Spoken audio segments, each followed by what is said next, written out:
à l'intérieur de la base militaire des parachutistes. C'est la première fois là aussi, et le symbole était particulièrement fort, Jean-Charles, des Israéliens en uniforme de l'armée israélienne à l'intérieur d'une base militaire du Maroc. C'est la première fois publiquement que cela arrive. On a pu déambuler dans les hangars des parachutistes, de la première division des parachutistes. Ensuite, il y a eu, alors là j'ai pu m'entretenir effectivement avec des soldats marocains en off, mais j'ai pu glaner certaines informations. On a quand même l'impression qu'il y a un excès de confiance, comme cela a été vécu en Israël à la veille de la guerre du Kippour en 1973, où ces soldats marocains se disent être prêts au combat contre qui? Contre l'Algérie. Ils sont remontés. Ils veulent absolument partager leur savoir avec leurs homologues, leurs futurs homologues israéliens. Ils m'ont dit que ce dont ils rêvent, c'est de pouvoir s'entraîner en Israël ou ailleurs d'ailleurs avec les parachutistes israéliens, comme tout un symbole d'ailleurs. Benny Gantz, ministre de la Défense, ancien chef d'état-major, ancien parachutiste, qui rencontre فيما يتعلق بالتقرير الصادر من طرف الإي 24 نيوز بالمناسبة، والذي تم تأكيده مجموعة من المصادر بالمناسبة، هناك توجه من طرف إسرائيل وهناك ضمانات من طرف إسرائيل لدفع المغرب للانخراط في مواجهة عسكرية ضد الجزائر. تم التأكيد من طرف مجموعة من المصادر، وأنا بحثت على هذه المعلومة بشكل هو دقيق جدا، فعلا تم تأكيدها من طرف أكثر من حساب أو كذلك من طرف أكثر من منصة إعلامية. تم تأكيد حتى كذلك من طرف 24 نيوز يؤكدون بأن هناك توافق. إسرائيل أعطت ضمانات ثقيلة جدا، أو أعطت ضمانات للمغرب بالمناسبة أو للدار ديال المخزن بأنها مستعدة لدعمه في أي حرب سيقوم بها المغرب ضد الجزائر. أولا،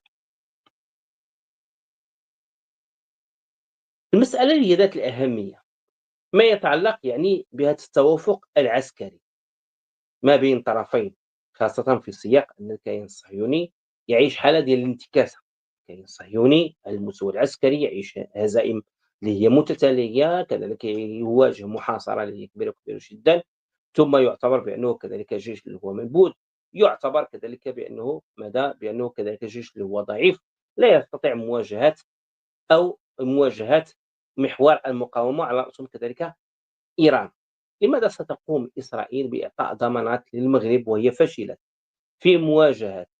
كل هذه الجبهات التي أحدثتها، سواء ضد الفلسطينيين، ضد اللبنانيين، ضد السوريين، ضد اليمنيين، ضد كذلك الإيرانيين، أو ضد كذلك أطراف أخرى، وتهدد الجميع بالتوسع، على الرغم من أنها كيان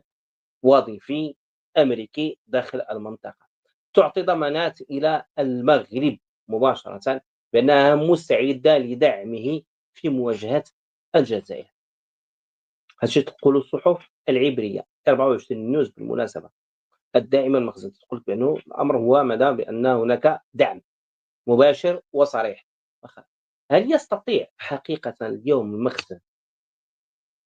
الدفع كذلك تنزيل هذه الأجندة داخل المنطقة؟ ثم لماذا تريد إسرائيل بأي شكل من الأشكال هذه المواجهة العسكرية؟ ما هي الغاية من الجانب الإسرائيلي، من الجانب الصهيوني؟ ما هي الغاية على سبيل المثال؟ ولماذا كذلك المغرب يحاول الحصول على ضمانات من الجانب الصهيوني من أجل مواجهة الكيان الصهيوني، كذلك النظام الجزائري أو الجزائر أو الجيش الجزائري بشكل هو أساسي؟ حنا نتساءل على المستوى ديال التقارب وكذلك على الأجندة وكذلك على الاستراتيجية المتوافق عليها ما بين كل من الرباط وكذلك تل أبيب داخل المنطقة من أجل استهداف الجزائر. إلى حدود الآن المخزن لا زال المخزن ملتزما بالدفاع عن الأجندات الإسرائيلية رأسا بالمناسبة، ثم إلى حدود الآن يؤكد بالنسبة لنا داخل الرأي العام المغربي، ماشي الجزائري بالمناسبة فقط، ولكن حتى داخل الرأي العام المغربي، بأن المواجهة ديالو للجزائر أو ضرورة كذلك عموما ضرورة الانتقال إلى المواجهة العسكرية، أي ما يتعلق كذلك بالحرب أو إعلان الحرب داخل المنطقة وزعزعة الاستقرار ديال المنطقة، بأنه ليس بقرار صادر من طرف الرباط بقدر ما أنه قرار صادر من طرف تل أبيب، وهناك ضمانات ثقيلة وثقيلة جدًا من طرف تل أبيب لمواجهة الجزائر. في آخر المطاف أو عمومًا أنا دائمًا أؤكد على المسألة اللي هي ذات الأهمية، بأن المغرب في صراعه مع الجزائر عسكريًا سيقوم بنهج حرب ديال الاستنزاف ضد الجزائر، وكأنه دولة وظيفية أو كيان فقط ضعيف لمواجهة الجزائر، لن تكون بأي شكل من الأشكال هناك حرب يعني ديال المواجهة، هناك مجموعة من القراءات سواء القراءة الإيطالية، القراءة كذلك الأمريكية، القراءة كذلك الفرنسية، القراءة كذلك الأوروبية الصادرة من طرف صحف تابعة كذلك يعني ببروكسل أو غيرها، تؤكد بأن الحرب ما بين كل من المغرب والجزائر بأنها لن تكون بحرب اللي هي كبيرة وكبيرة جدًا، يعني حرب اللي هي مستدامة تضعف الاقتصادين وكذلك تهدد المنطقة، بقدر ما أنها غادي تكون كذلك يعني مواجهات يعني خاطفة بشكل هو أساسي خاطفة، مثل كذلك الحرب الهندية الباكستانية، وسوف يتم التدخل بشكل هو سريع جدًا من أجل الحد منها، ولكن السؤال بالنسبة لي من يدفع بالمخزن لمواجهة الجزائر؟ لأن إحنا عندنا اليوم نقاش، عندنا كذلك ماذا، عندنا توافق، عندنا ضغوط من طرف تل أبيب على الرباط من أجل المواجهة العسكرية بضمانات، بطبيعة الحال الضمانات حنا عرفنا الضمانات هو أنه غادي تدخّل أمريكا، غادي تدخّل فرنسا، غادي تدخّل كذلك الاتحاد الأوروبي، غادي تدخّل كذلك يعني كذلك الدول ديال الخليج غادي يدخّلوا كل شيء من أجل الوساطة، ولكن الحرب خاصها تكون ماذا، خاصها تكون خاص يتم ماذا، خاص تكون الحرب يا إما حرب على المستوى ديال استنزاف الاقتصاد الجزائري وكذلك يعني محاولة إضعاف الاقتصاد عمومًا يعني استهداف المصالح الجزائرية أو كذلك يعني تغيير التوجه ديال السياسة الخارجية الجزائرية عبر هذه الحرب، والجزائر هي مستعدة لهذه المسألة وتضع كذلك رهانات ديالها على هذا المستوى. المستوى الآخر هو أن ماذا؟ بأن الحرب اللي غادي تكون خاطفة والتي تم كذلك تأكيدها من طرف معاهد إيطالية بأنها غادي تكون في آخر المطاف تحاول ماذا؟ تحاول كذلك يعني بشكل أو بآخر يعني التمييز أو كذلك يعني استقراء المستوى ديال الفوارق العسكرية ما بين كل من المغرب وكذلك الجزائر داخل المنطقة، وكذلك إثبات ماذا؟ ما يتعلق بالنفوذ ديال كل طرف على المستوى العسكري، لأن حنا لاحظنا التنافس هو تم على المستوى الدبلوماسي، التنافس تم كذلك على المستوى الاستراتيجي، التنافس كذلك تم على المستوى الاقتصادي، على المستوى الاجتماعي، على مستويات اللي هي مختلفة، لاحظنا بأن المخزن يحاول منافسة الجزائر بشكل أو بآخر. السؤال بالنسبة لنا هل فعلًا اليوم المخزن بأنه بضغوط من طرف تل أبيب مستعد حقيقةً وبأن عنده من شروط داخلية ومن الشروط كذلك ديال القوة لمواجهة الجزائر. الجزائر قالتها لك بشكل هو صريح، نقولها لك بشكل هو صريح، أي اعتداء باش نردوا على الإسرائيليين حنا خاصنا نردوا على الكيان الصهيوني ما دام أن هناك ضغوط من طرف تل أبيب ضد الرباط لمواجهة الجزائر في سياق ديال الحرب اللي هو منخفضة التوتر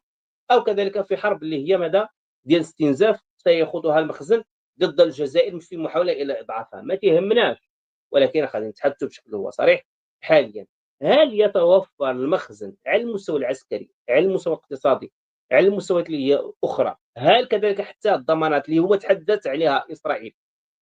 مع الرباط بأنها كافية لمواجهة الجزائر؟ ثم الجزائر تتقول لك بشكل هو صريح ونستحضروا كذلك ما يتعلق بالخطاب الصادر من طرف رئاسة الجمهورية الجزائرية، قالت لك بأن أي إعلان الحرب راه ما غاديش توقف، يعني نأكد لك باش ننتهيوا من هذا الموضوع، نأكد لكم بأنه لن تتم أي وساطة، الجزائر لن تقبل أي وساطة إلا عبر تحديد وكذلك تنفيذ كل الأجندات ديالها وكذلك الأهداف ديالها داخل بالمغرب